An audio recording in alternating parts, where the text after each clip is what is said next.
নমস্কার বন্ধুরা, শ্রাবণী রান্নাঘরে আপনাদের সবাইকে স্বাগত জানিয়ে আমি আবারও একটা রান্নার ভিডিও নিয়ে আপনাদের সামনে চলে এসেছি।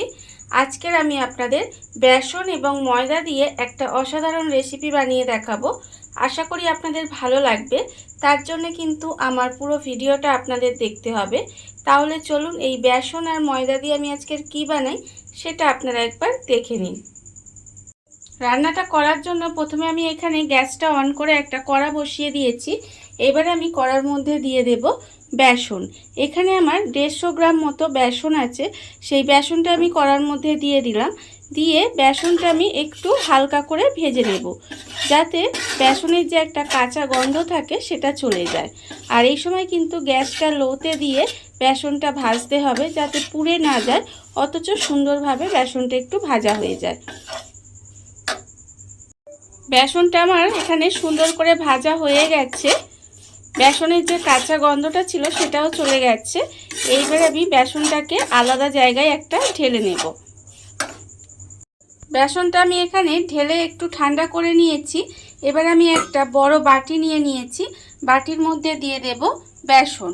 এখানে আমি বেসনটা প্রথমে দিয়ে দিলাম। এখানে আমার আগেই বলেছি 150 গ্রাম মতো বেসন আছে। এবার আমি এর মধ্যে দিয়ে দেব ময়দা। এখানে আমি 100 গ্রাম মতো ময়দা নিয়েছি। আমি এখানে ময়দার ব্যবহার করেছি, আপনারা চাইলে কিন্তু ময়দার পরিবর্তে আটাও ব্যবহার করতে পারেন। এবার আমি এর মধ্যে দিয়ে দেব আন্দাজ মতো অল্প সামান্য একটু নুন, আর দেব আমি এর মধ্যে 1 চামচের মতো সর্ষের তেল।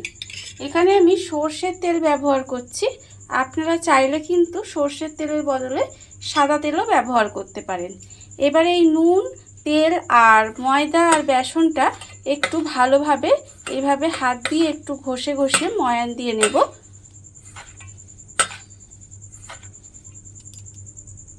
সমস্ত কিছু ঘষে ঘষে ভালোভাবে ময়ান দিয়ে নিয়েছি।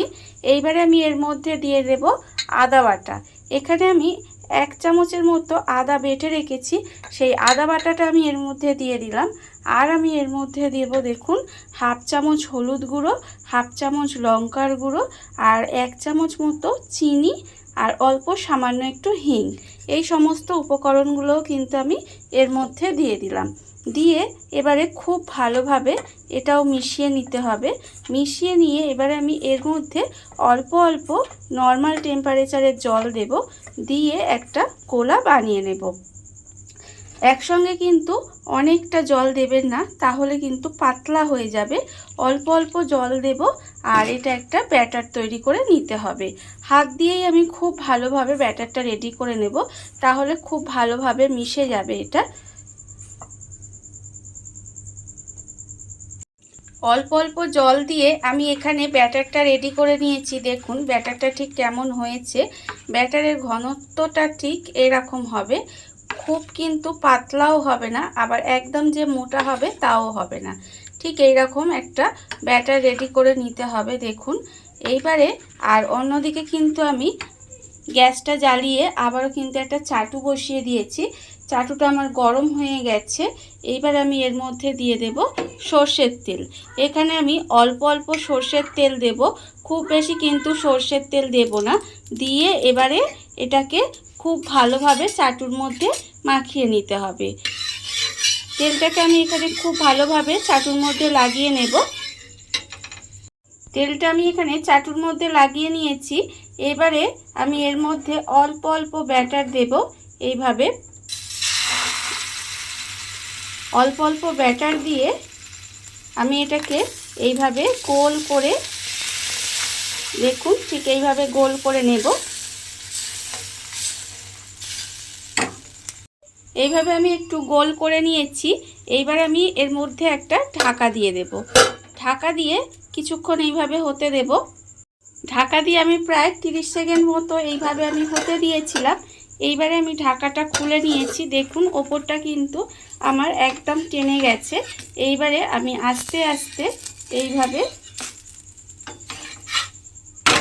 উল্টে দেব, দিয়ে আবারও কিন্তু উল্টো দিকটায় অল্প একটু তেল দিয়ে এইভাবে ভেজে নেব।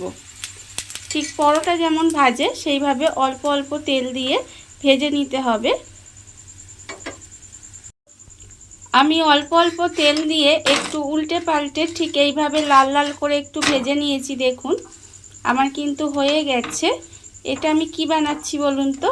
এটা আমি আজকের বানাচ্ছি বেসনের পরোটা।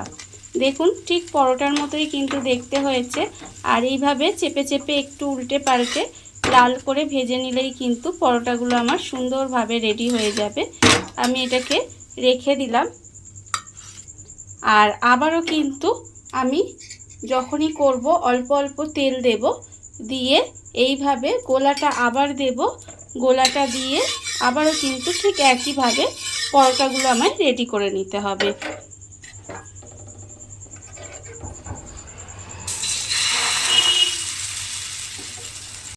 দেখুন বন্ধুরা, বাড়িতে থাকা কত অল্প উপকরণ দিয়ে কত অল্প সময় কত সুন্দর একটা বেসনের পরোটা তৈরি হয়ে গেছে, আপনারা দেখতেই পেলেন। আর এটা কিন্তু খেতে ভীষণ ভালো হয় আর ভীষণ নরমও হয়। আপনারা একবার হলেও বাড়িতে বানিয়ে দেখতে পারেন। আর এই ভিডিওটা যদি আপনাদের ভালো লেগে থাকে, আপনারা যদি ফেসবুক থেকে দেখে থাকেন পেজটি ফলো করে দেওয়ার অনুরোধ রইল। আর যদি ইউটিউব থেকে দেখে থাকেন চ্যানেলটি সাবস্ক্রাইব করে নেওয়ার অনুরোধ রইল। তাহলে চলুন ভিডিওটা আমি এখানেই শেষ করছি। আপনারা সবাই ভালো থাকবেন, সুস্থ থাকবেন। আবারও হাজির হব নতুন কোনো রান্না নিয়ে।